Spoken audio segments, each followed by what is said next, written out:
귀신을 쫓아내며 모든 병과 모든 약한 것을 고치는 권능을 주시니라. 아멘. 잠시 기도하겠습니다. 하나님 오늘 말씀을 전합니다.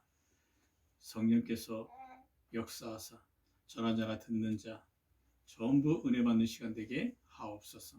하나님의 중요한 언약을 찾아내 언약을 붙잡고 한 주간 승리하는 한 주의 시작이 되게 하옵소서.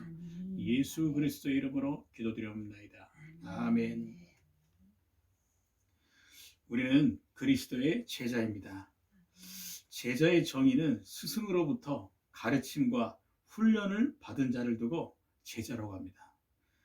스승의 가르침에 가감없이 받아들이며 깨닫고 행동의 지표로 삼는 자, 곧 스승의 철저한 추종자가 제자라고 국어사전에는 말하고 있습니다.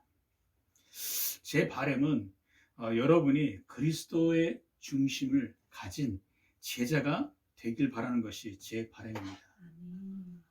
저를 포함해서 어느 특정인의 제자가 아닌 그리스도를 스승 삼고 그리스도의 가르침과 훈련을 받는 그리스도의 중심의 제자가 되는 것이 제 바람입니다. 왜냐하면 성경에서 말하는 제자는요, 그리스도 중심의 신앙을 가진 자가 제자이거든요. 구약 성경에서 말하는 제자의 본질은 그리스도를 믿고 따르는 자가 제자라고 구약 성경에서는 제자의 본질을 말하고 있습니다. 대표적으로 히브리서 11장에 믿음의 영웅들을 보면 알 수 있잖아요. 히브리서 11장 1절에 뭐라고 했죠? 믿음은 바라는 것들의 실상이요 보이지 않는 것의 증거니라고 말하고 있지 않습니까? 믿음의 대상자인 그리스도를요, 히브리서 11장의 대표적인 믿음의 영웅들은 아직 오시지도 않았는데요, 실제로 실상과 같이 여기면서 믿었다고 말하고 있는 것입니다. 그래서 그들에게 하나님의 역사가 나타난 증거가 나타났기 때문에 믿음은 바라는 것들의 실상이요 보이지 않는 것들의 증거니라고 말하고 있지 않습니까? 그래서 히브리서 저자는 히브리서 11장의 내용을 적으면서 히브리서 12장의 결론으로 말하지 않습니까? 그러므로 우리를 온전케 하시는 예수를 바라보자. 이 말은 무슨 말이죠? 히브리서 11장의 인물들이 오실 그리스도를 바라봤는데 그 그리스도가 바로 예수이지 않냐. 우리도 히브리서 11장의 인물들과 같이 그리스도 대신 예수를 바라보자. 즉 다시 말하게 되면요, 구약에 나타난 모든 믿음의 인물들이요 그리스도를 믿고 따른 제자였다는 것입니다.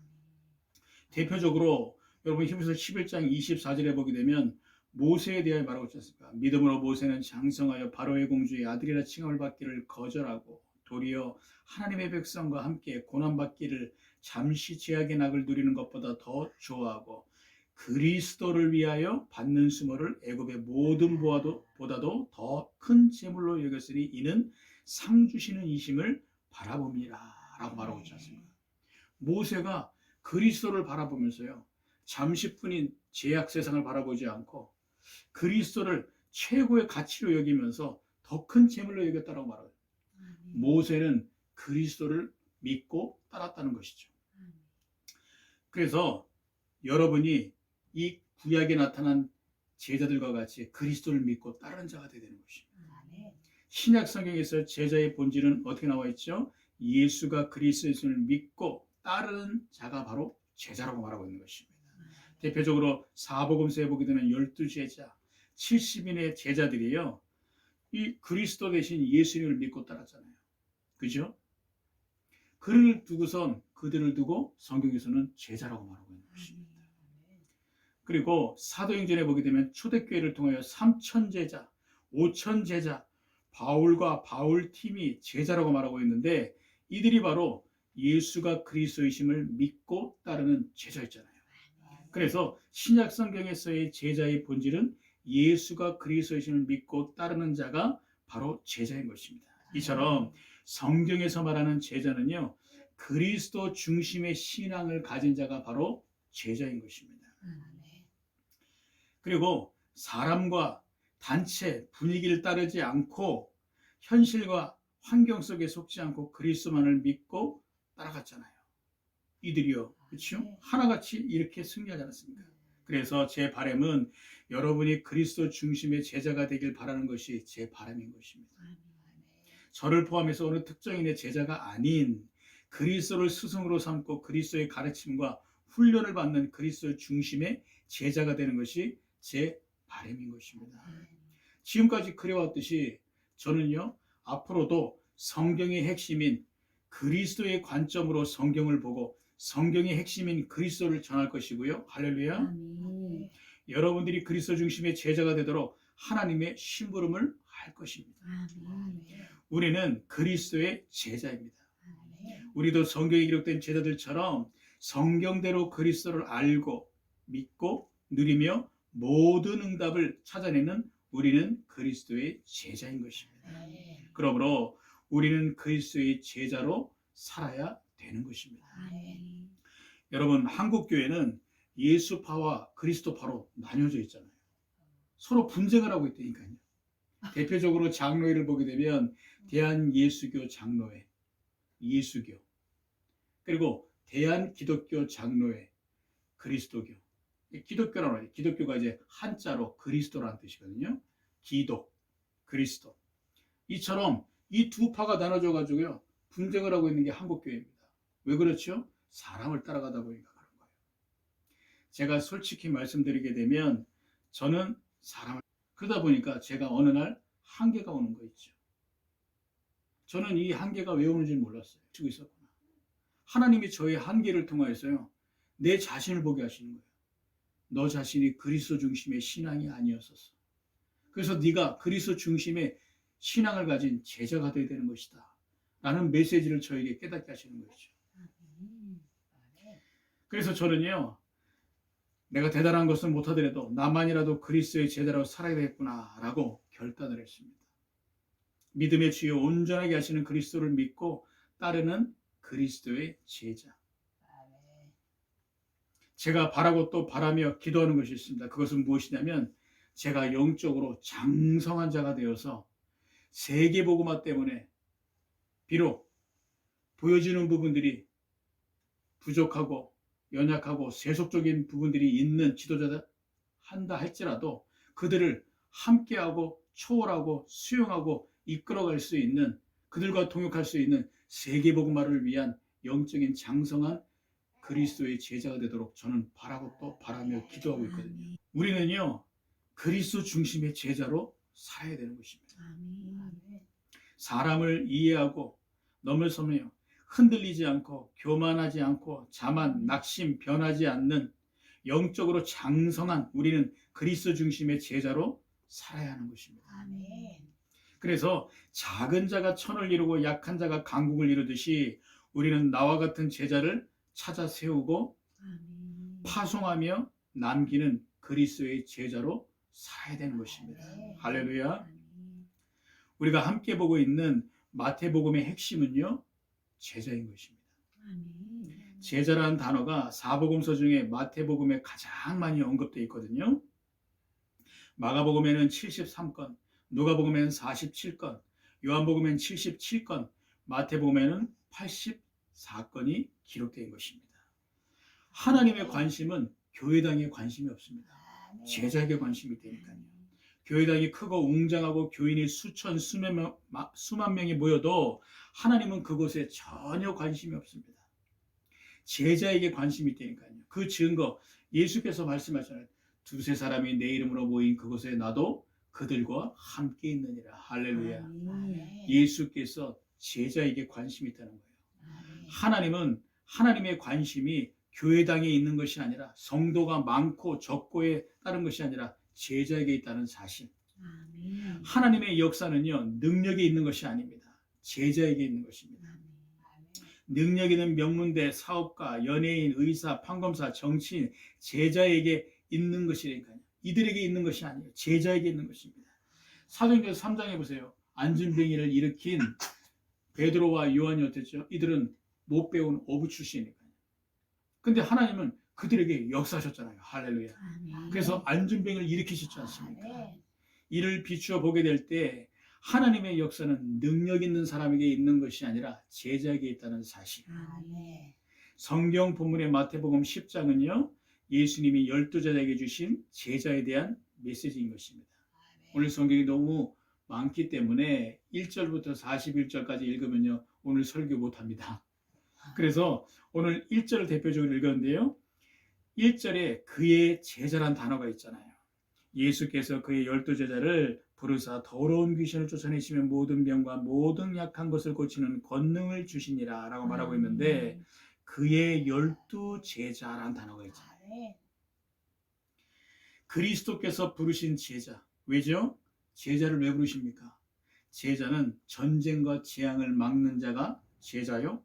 제자는 영적인 문제를 막는 자가 제자이기 때문에 예수님이 제자를 부르셨고 그들과 함께 하셨고 제자에 대한 메시지를 주신 것입니다.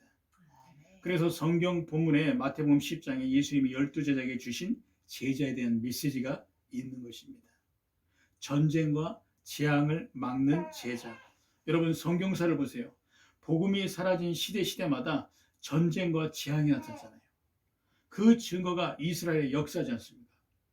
대표적으로 보게 되면 구약 역사에 이스라엘이 노예되고 포로되고 속국될 때마다 전쟁이 나타나면서 재앙이 이스라엘과 그 주변국들을 완전히 뒤덮어버리지 않았습니까?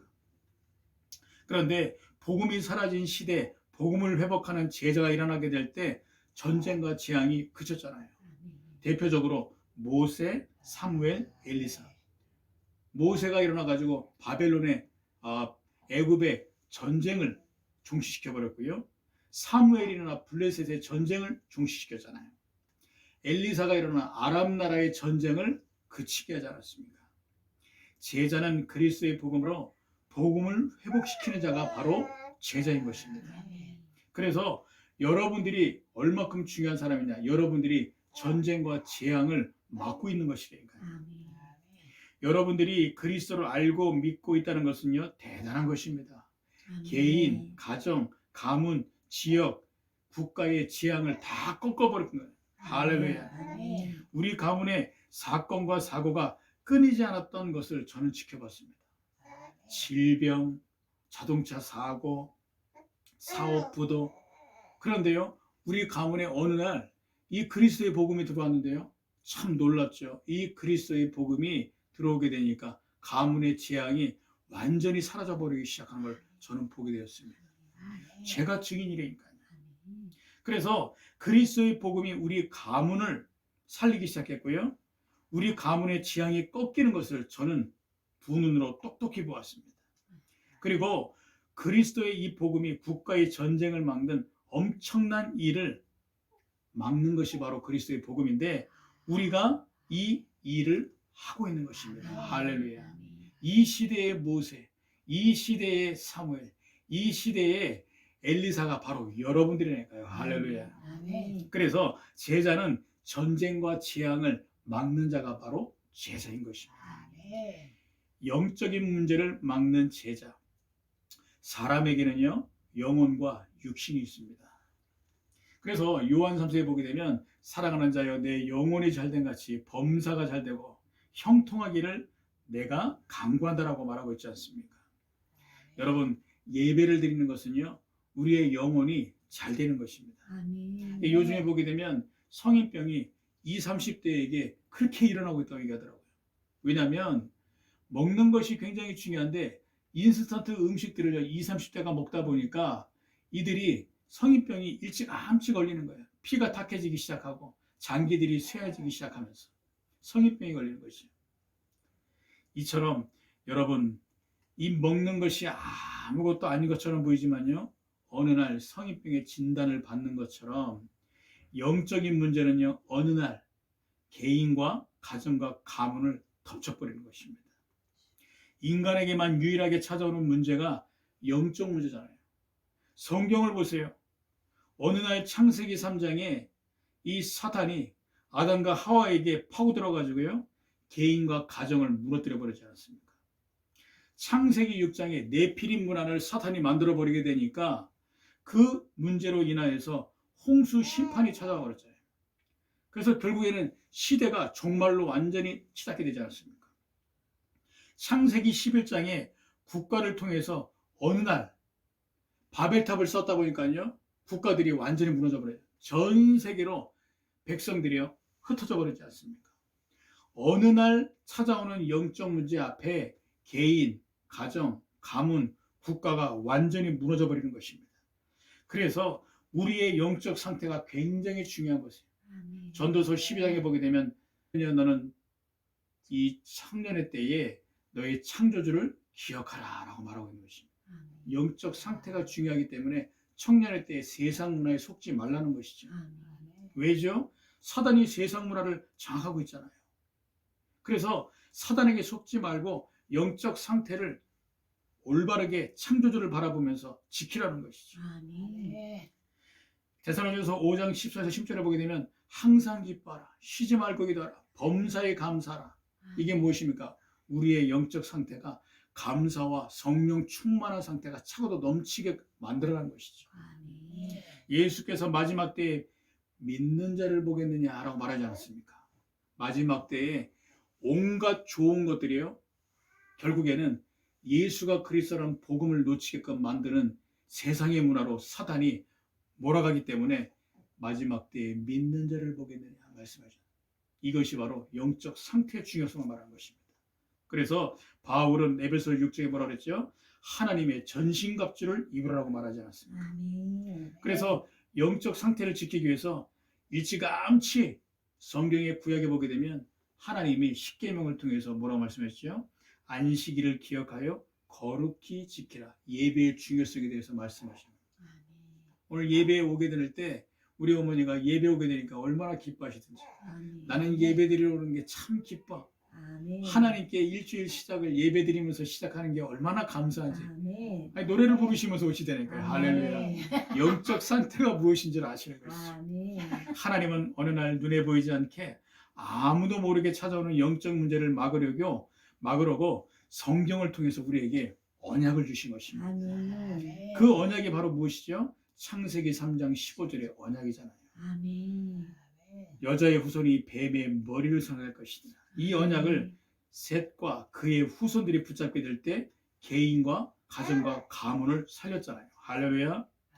여러분들이 이 언약을 붙잡게 될 때 여러분 개인과 가정과 가문의 역사는 사단의 세력은 꺾일 줄로 믿으시기 바랍니다. 창세기 6장 14절에 언약을 붙잡은 노아와 후대들이 홍수 심판에서 구원을 받을 뿐만 아니라 새로운 복음 문화를 만들어지지 않았습니까? 네피림 문화를 통해서 음란과 타락과 마약과 이런 알코올 중독으로 몰고 와버리는 이 사단의 문화를 복음 문화로 싹 뒤바꿔버리면서 전 세계를 살렸잖아요. 우리가 이렇게 모여서 예배드리는 이 모든 것들이 우리 후대들에게 그대로 복음 문화로 전달되게 되는 거예요.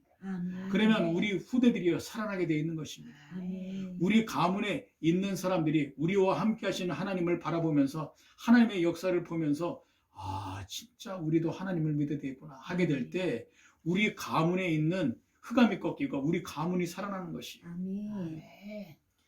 창세기 12장 1절에서 3절의 언약을 아브라함이 받았잖아요. 그렇죠?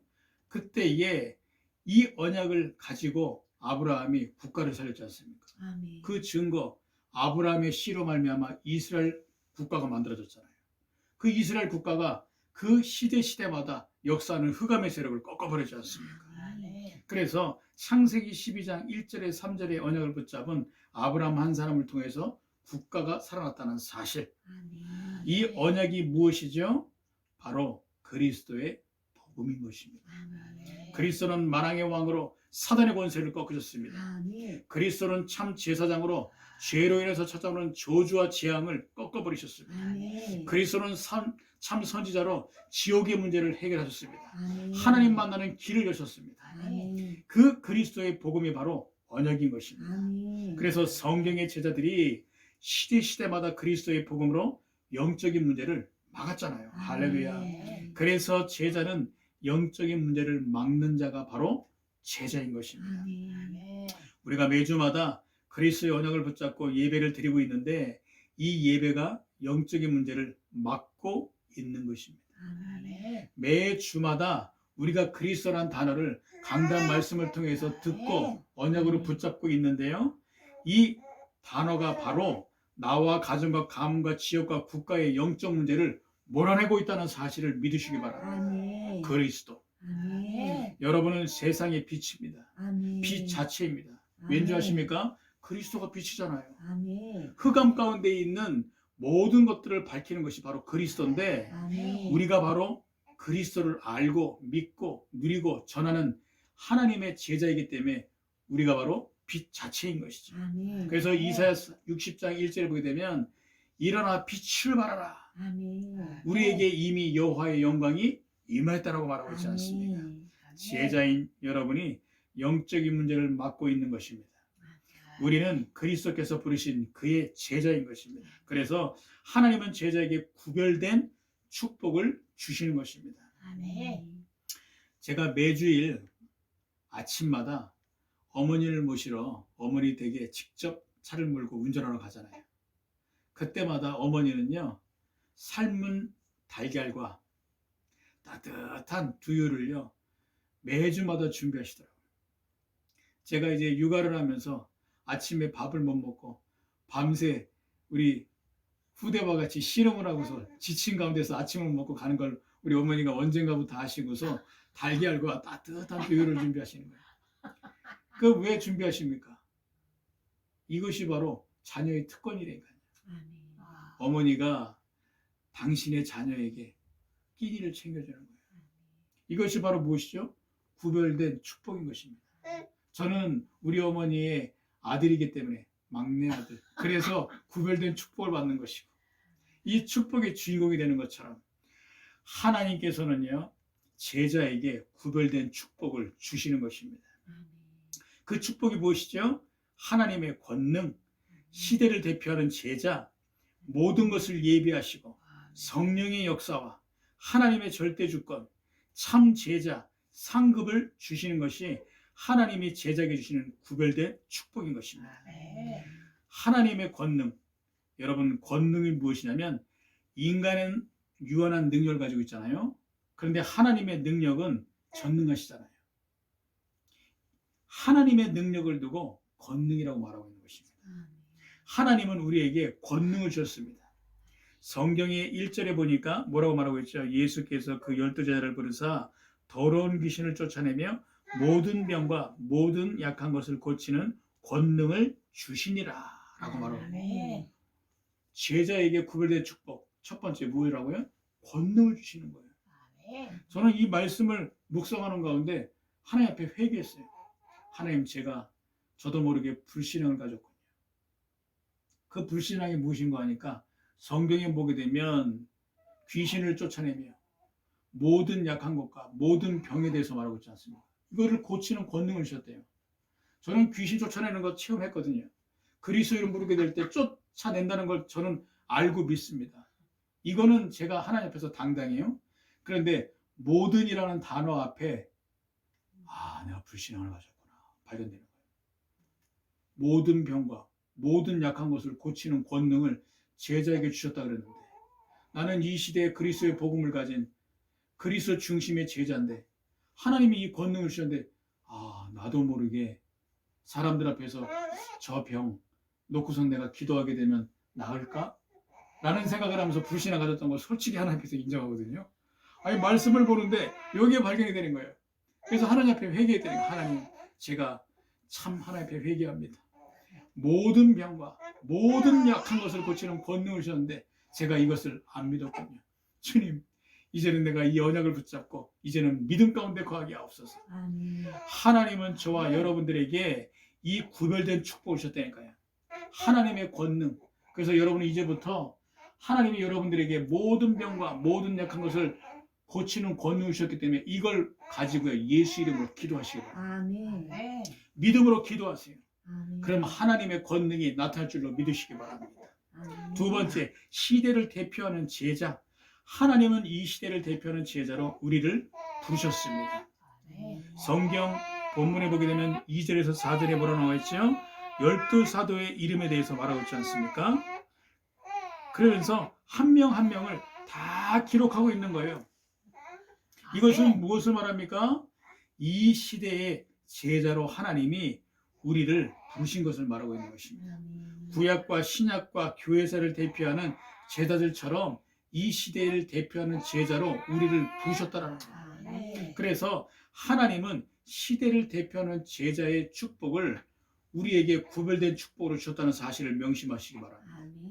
여러분들의 이름이 후대들에게 기억된다니까요. 성경 역사에 기록된 인물들이 성경을 통해서 후대들에게 기억되는 것처럼 교회사에 기록된 믿음의 영웅들이 교회사의 역사를 통해서 기억되는 것처럼 여러분들의 이름이 후대들에게 남겨진다는 사실을 믿으시기 바랍니다. 세 번째, 모든 것을 예비해 놓으셨다.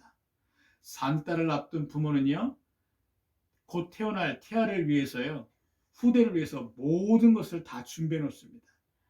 하나님도 우리를 위해서 모든 것을 예비해 놓으신다니까요. 성경 9절에서 15절에 보게 되면 이렇게 말씀하고 있습니다. 너희 전대에 금이나 은이나 동을 가지지 말고 여행을 위하여 배낭이나 두벌옷이나 신이나 지팡이를 가지지 말라. 이는 일꾼이 자기 먹을 것을 받는 것이 마땅함이니라. 어떤 성이나 마을에 들어가든지 그 중에 합당한 자를 찾아내어 너희가 떠나기까지 거기서 머물라. 또 그 집에 들어가면 평안을 빌라. 그 집이 이에 합당하면 너희 빈 평안이 거기에 임할 것이요. 만일 합당하지 않으면 그 평안이 너희에게 돌아올 것이니라. 누구든지 너희를 영접하지 아니하고 너희 말을 듣지 아니하거든 그 집이나 성에서 나가 너희의 발의 먼지를 털어버리라. 내가 진실로 너희에게 이르노니 심판날에 소돔과 고모라 땅이 그 성보다 견디기 쉬우리라. 성경은 말하고 있잖아요. 의식주와 제자를 예비해 놓으셨다. 그렇죠? 돌이켜보게 되면 제가 그리스도의 복음을 받고 하나님의 언약을 받아 이 언약의 길을 걸어가게 될 때 저에게 하나님이 풍족하진 않았지만 부족함이 없도록 채우셨다는 부분들이 발견되는 거 있죠. 저의 필요한 것을 하나님이 다 아시고 하나님이 다 채우셨어요. 그렇게 장가를 가고 싶어서 몸부림을 쳐도 장가를 못 가는데 그리스도의 복음을 받고 귀한 우리 임사모님을 만나서 결혼케 하셨잖아요. 할렐루야. 아멘. 그리고 하나님이 이 교육자의 길을 가면서도요, 의식주 필요한 것을 다 채우셨거든요. 아멘. 또 중요한 전도 운동 할 때마다 제자들을 하나님이 보내주시면서 곳곳에서 제자와의 만남의 축복을 주셨고, 아멘. 그리고 우리에게 후대를 주셔서 시대를 책임질 귀한 후대의 축복도 주셨잖아요. 아멘. 돌이켜보게 되면 하나님이 풍족하진 않았지만 부족할 거 없이 다 채워주셨구나. 아멘. 의식주 그리고 제자에 대한 축복, 모든 것을 예비하신 것이죠. 네 번째, 성령의 역사. 하나님은 우리에게 성령의 역사를 체험케 하실 것입니다. 그리고 우리를 통하여 열방의 성령의 역사를 나타내실 것입니다. 16절에서 20절에 보게 되면 말씀하고 있잖아요. 보라, 내가 너희를 보냄이 양을 이리 가운데 보냄과 같도다. 그러므로 뱀과 같이 지혜롭고 비둘기같이 순결하라. 사람들을 삼가라. 그들이 너희를 공의에 넘겨주겠고 그들의 회당에서 채찍질하리라. 또 너희가 나로 말미암아 총독들과 임금들 앞에서 끌려가리니 이는 그들과 이방인들에게 증거가 되게 하려 하심이라. 너희를 넘겨줄 때 이렇게 또는 무엇을 말할까 염려하지 말라. 그때에 너희에게 할 말을 주시리니 말하는 이는 너희가 아니라 너희 속에 말씀하시는 이 곧 너희 아버지의 성령이시니라. 뭐라고요? 너희 아버지 속에 성령이 우리에게 할 말을 생각나게 하시고 말을 전파케 하시거든요. 성경은 분명히 말하고 있지 않습니까? 이것이 바로 성령의 역사인 것입니다. 제가 매주마다 강단 말씀을 준비하게 될 때 저는 하나님께 기도합니다. 하나님, 이번 주에 말씀을 전합니다. 성경 본문을 달라고. 저에게 영감을 주시옵소서. 성령께서 영감을 주셔야 제가 그 말씀을 가지고 말씀의 주제를 삼고 서론, 본론, 결론의 내용을 가지고 말씀을 전하지 않습니까? 그래야 하나님의 귀한 사람들이 말씀을 언약으로 붙잡고 한 주간 영적 싸움에서 승리하고 응답을 받고, 그리고 우리 교회가 지역에 그리스도의 빛을 발하면서 영적 전쟁에서 승리하지 않습니까? 하나님 저에게 말씀을 달라고. 그때마다요 성령께서 저에게 역사하셔서 영감을 주시고 말씀의 내용을 주시는 거 있죠. 그러니까 이번 주 같은 경우에는 금요일날 말씀을 준비했는데 어제 간밤에 새벽에 또 다시 한번 정리케 하시더라고요. 비록 잠을 2시간밖에 못 잤지만요 정신을 말똥말똥하면서 말씀을 전하는데 참 하나님 주신 말씀이 맞구나. 말씀을 전하면서도요 저에게 확신이 차고 넘치는 거 있죠. 성령의 역사. 여러분들에게 성령이 함께 하십니다. 내주, 인도, 역사하고 계십니다. 여러분들이 어떤 상황 속에 있더라도 하나님은 성령으로 전할 말을 주시기 때문에 누구를 만나더라도 거침없이 복음을 전하시는 여러분들에게 주님을 축복해요. 이것이 바로 제자들에게 구별되게 주신 성령의 역사의 축복. 하나님의 절대 주권. 하나님은 우리를 중심으로 모든 것을 진행하십니다. 성경 24절에서 34절에 말하고 있잖아요. 두려워할 분을 두려워하라. 하나님이 절대 주권을 가지고 움직이고 계시지 않냐. 참새도 먹이시는 분이 그 참새를 팔리는 것도 하나님의 절대 주권 속에 팔리는 거 아니겠냐. 그런데 하물며 너희일까 보냐. 두려워할 분을 두려워하라. 영혼을 능히 멸하실 수 있는 하나님을 두려워하라. 이 말은 무슨 말이죠? 하나님의 절대 주권은 제자를 중심으로 진행된다는 것이죠. 디모데전서 2장 4절에 보면 하나님은 모든 사람의 구원을 받으며 진리를 아는 데 이르기를 원하시느니라 라고 말하고 있지 않습니까? 하나님이 지구를 움직이시는 건요, 제자를 중심으로 움직이시는 것입니다. 지구가 움직이는 건요, 이 시대의 대표적인 제자인 여러분들 때문에 지구가 움직이는 것이에요. 해가 뜨는 이유도 우리 때문에. 할렐루야. 밤이 오는 이유도 우리 때문에. 계절에 따라 비가 내리고 계절이 바뀌는 것도 우리 때문에. 할렐루야. 하나님의 절대 주권의 축복을 제자에게 구별된 축복으로 주셨다는 사실을 믿으시면서 여러분들이 어떤 상황과 현실 속에서도요, 하나님의 절대 주권은 지금도 나를 중심으로 움직이고 있다는 사실을 명심하시기 바랍니다. 여섯 번째, 참 제자. 하나님은 우리에게 버릴 것을 버리게 하시고 취할 것을 취하게 하시며 그리스도 안에서 완전한 참 제자로 만들고 계시는 것입니다. 성경에 보게 되면 34절에서 39절에 말씀하고 있습니다. 내가 세상에 화평을 주러 온 줄로 생각하지 말라. 화평을 주러 온 것이 아니라 검을 주러 왔노라. 내가 온 것은 사람이 그 아버지와 딸이 어머니와 며느리가 시어머니와 불화하게 하려 함이니 사람의 원수가 자기 집안 식구리라. 아니, 그리스도께서 오신 이유가요, 가정의 원수 되게 하셨다는 거예요. 이게 무슨 말씀입니까? 아버지나 어머니를 나보다 더 사랑하는 자는 내게 합당하지 아니하고 아들이나 딸을 나보다 사랑하는 자는 내게 합당하지 아니하며 또 자기 십자가를 지고 나를 따르지 않는 자도 내게 합당하지 아니하니라. 자기 목숨을 얻는 자는 잃을 것이요 나를 위하여 자기 목숨을 잃는 자는 얻으리라라고 말하고 있는 것입니다. 이 말씀은 무슨 말이죠? 우리를 참 제자로 만드신다는 것입니다. 가정과 가문을 사로잡고 있는 흑암의 세력이 가정과 가문에 그리스도의 복음이 비춰지지 못하도록 역사하고 있잖아요. 그래서 아버지와 아들이 원수가 되고 어머니와 딸이 원수가 되고 시어머니와 고부간의 갈등이 있다는 것, 이거는 제가 볼 때는 고부간의 갈등은 옛날부터 있었던 것 같아요. 그렇죠? 그러나 가장 중요한 건 그리스도의 복음이 비춰지지 못하도록 뭔가의 시커먼 존재가 역사하고 있기 때문에 이 존재를 꺾어버릴, 나는 화평을 주러 온 것이 아니라 검을 주러 왔느니라. 이 검은 뭡니까? 대적하는 자에게 대적자를 쳐서 물리치기 위해서 있는 것이 검이잖아요. 이처럼 가장 중요한 축복을 우리에게 주셨는데, 영적인 축복을 우리에게 주셨을 뿐만 아니라 우리를 참 제자로 만드신다는 것입니다. 뭐라고 말하고 있죠? 가정에 그 누구보다도 나를 사랑하지 않게 되면 내 제자가 되지 못할 것이다. 성경에 말하고 있잖아요. 그리고 나를 위해서 십자가를 지고 목숨까지도 내놓는 제자가 되어야 될 것이다. 이 말씀은 무슨 말입니까? 우리가 그리스도를 알고 있지만 우리가 참 제자가 되도록 만드시는 분이 바로 하나님이시라는 것입니다. 하나님이 우리를 참 제자로 만드신다는 것이죠. 그래서 주님만을 사랑하고 복음을 위해서 생명 건 참 제자로 만드신다는 것이죠. 저는 솔직히 그리스도의 복음을 알면 알수록 하나님이 나를 얼마나 사랑하시는지를 깨닫게 되는 것이죠. 사랑은 여기 있으니 우리가 하나님을 사랑한 것이 아니요 하나님이 우리를 사랑하셨다고 요한일서에 말하고 있잖아요. 그리스도께서 당신의 목숨을 바치시면서까지 우리를 사랑하신 것입니다. 부모는 자식을 위해서 목숨을 바칩니다. 그러나 자식은요 부모를 위해서 목숨을 바치지 않습니다. 아멘. 부모의 사랑은요 자식을 목숨을 내어주면서까지 사랑하거든요. 이것이 바로 하나님의 사랑이잖아요.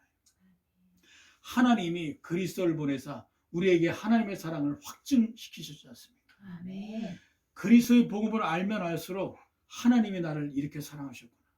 이 사랑을 제가 깨달으면 깨달을수록 알면 알수록요 주님을 더욱더 사랑할 수밖에 없도록 참 제자가 되도록 하나님은 저를 만드시더라고요. 아멘. 그리고 생명건 제자로 하나님은 우리를 만드신다는 것이죠. 그래서 참 제자, 마지막 7번째 상급인 것입니다. 하나님은 제자를 돕는 자에게 하늘의 상을 주십니다. 아멘. 40절에서 42절에 보니까 너희를 영접하는 자는 나를 영접하는 것이요 나를 영접하는 자는 나를 보내신 이를 영접하는 것이니라. 선지자의 이름으로 선지자를 영접하는 자는 선지자의 상을 받을 것이요 의인의 이름으로 의인을 영접하는 자는 의인의 상을 받을 것이요 또 누구든지 제자의 이름으로 작은 자 중에 하나에게 냉수 한 그릇이라도 주는 자는 내가 진실로 너에게 이르노니 그 사람이 결단코 상을 잃지 아니하리라 하시니라. 예수께서 당신의 이름을 걸고 말씀하셨다니까요. 제자에게 제자를 돕는 자는 반드시 상을 줄 뿐만 아니라 제자를 돕는 자에게 상을 하나님이 주시기 때문에 제자를 도우라고 말하고 있는 것이죠. 그러면 하나님이 다 채우신다는 거예요. 아멘. 저는 제가 제자라고 보는 분을 겸손하게 섬기게 될 때, 헌신하게 될 때 저를 도와주시는, 저에게 채워주시는 하나님의 도우심을 여러 번 체험했습니다. 그리고 부족하지만 하나님이 저를 제자로 부르셨기 때문에 저를 돕는 자들에게 하나님이 어떻게 그들을 채워주시는지를 저는 두 눈으로 똑똑히 체험했거든요. 아멘. 여기 계신 분들이 바로 증인이잖아요. 아멘. 이처럼 제자에게 주신 구별된 축복은 무엇이라고요? 상급이 있다는 것입니다. 아멘. 제자를 돕는 자에게는 하나님이 반드시 다 채우신다는 것이죠. 이 모든 것이 하나님의 제자에게 주신 구별된 축복인 것입니다.